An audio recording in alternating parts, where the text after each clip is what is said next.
Hello friends, પ્રશ્ન 3 બ પ્રકરણ 7 અને પ્રકરણ 8નું સોલ્યુશન જોઈએ આપણે.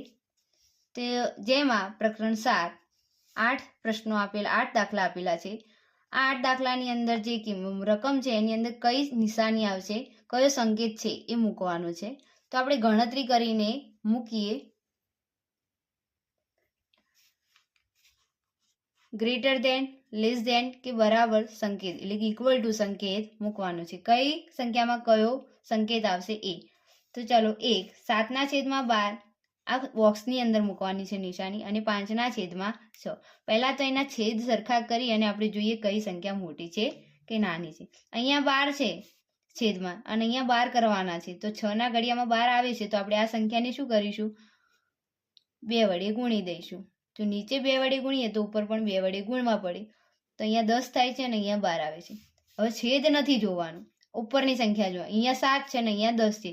તો આ બંનેમાં મોટી કઈ? 10 મોટા છે. જે સંખ્યા મોટી હોય એની સામે ભાગ જે નિશાની હોય એ ખુલ્લી રાખવાની.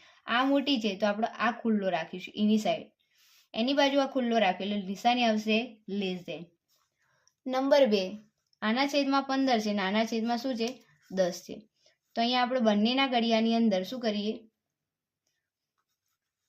15 અને 10 છે તો આને 10 વડે ગુણીએ, આને 15 વડે ગુણીએ. એ રીતે બી ગણી શકાય. અથવા તમે 15 અને 10નો લસા કાઢીને પણ ગણી શકો છો. તો આપણે 15 અને 10નો લસા કાઢીએ. બેકી છે એટલે 2 5 10, 2ના ઘડિયા 15 ના આવે તો એમને મૂકીશું.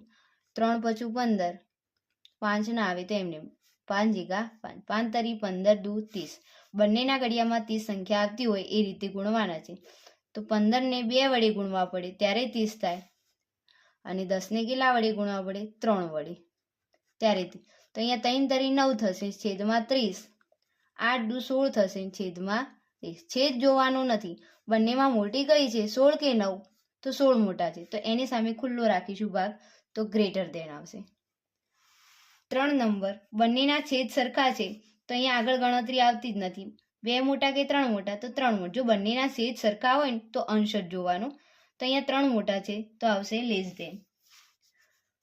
ચલો હવે આ સંખ્યા જોઈએ. અહીંયા 2 છે ને અહીંયા 3 છે તો પહેલા આ સંખ્યાને 3 વડે ગુણી દઈએ, અને જે 1/3 છે એને 2 વડે ગુણી દઈએ અંશ અને છેદમાં. તો 3 3 દૂ 6, 2 એકા 2, 3 દૂ 6.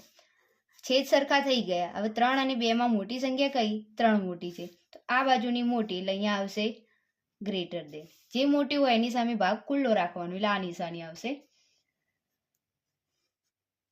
5 8/19 અને 8/19 બંને સંખ્યા શું છે? સરખી છે. તો આમાં શું આવશે? બરાબર. 6 અહીંયા 11/15 ને 4/13. તો અહીંયા લસા કાઢવાથી એટલો ને એટલો જ નીકળશે કે અહીંયા જે 15 છે એને આપણે 13 વડે ગુણી દઈએ. આના જે સામેની સંખ્યા છે એના છેદમાં 13 છે તો એ 13 વડે. અને અહીંયા 4/13 છે એને કેટલા વડે ગુણી દઈએ? 15 વડે. તો 11 ને 13નો ગુણાકાર કેટલો થાય? આપણે ઉપર રફ કામ કરીને જોઈએ. 13 ગુણ્યા 11, 0 3 1 3 1 3 4, 143 થાય છે. અને 15 ગુણ્યા 13 કરીએ એટલે કેટલો થાય છે? 195.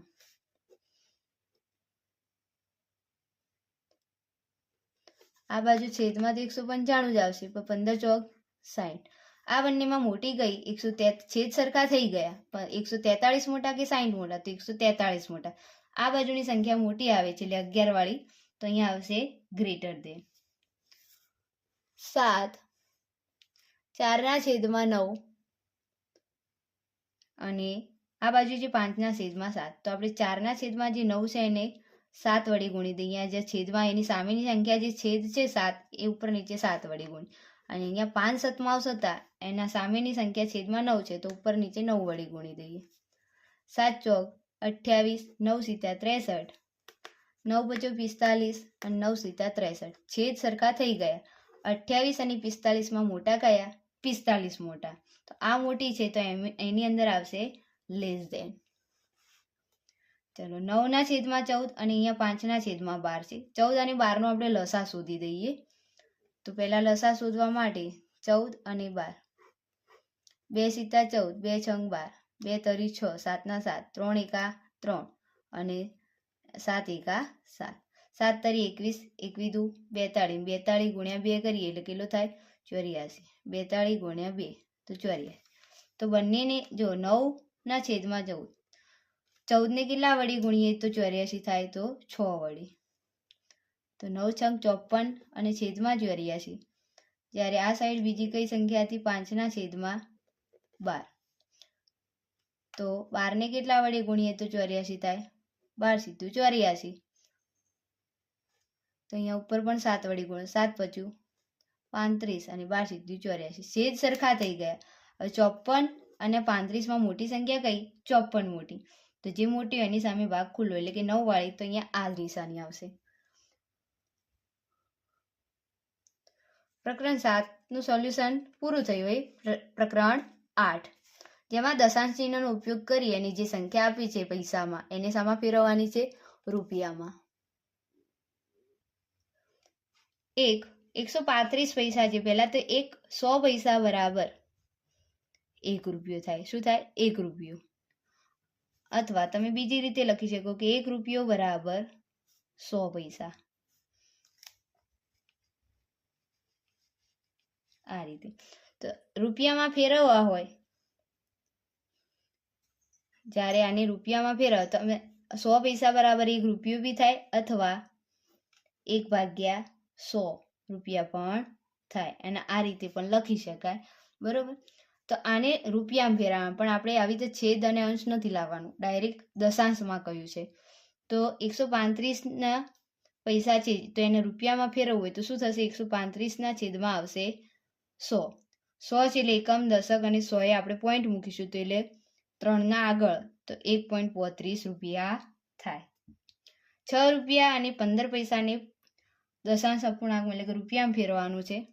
તો 2 શૂન્યો હોય છેદમાં બરોબર. તો પોઈન્ટ પાછળ હંમેશા 2 અંક આવવા જોઈએ જે આપણને આપેલા છે. તો શું થશે 6.15 રૂપિયા. 62 પૈસા છે તો આગળ 0 મૂકીશું અને 0.62. પોઈન્ટના પાછળ 2 અંક આવવા જોઈએ તો અહીંયા 6 ના આગળ પોઈન્ટ આવશે. એકમ દશક અને 100 આટલો પોઈન્ટ તો 17.65 રૂપિયા.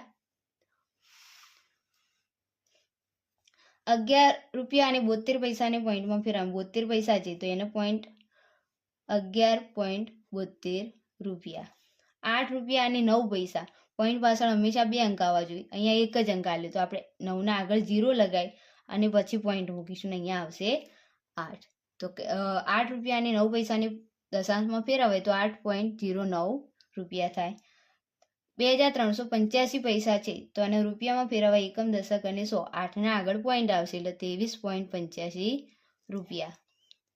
અને 78 પૈસા છે તો એને 100 વડે ભાગીએ તો એકમ દશક અને 100 તો 0.78 રૂપિયા. તો અહીંયા પ્રશ્ન 3 બ નું સોલ્યુશન પૂરું થાય છે. હવે આપણે નેક્સ્ટ વિડીયોની અંદર મળીશું પ્રશ્ન 4 અ સાથે.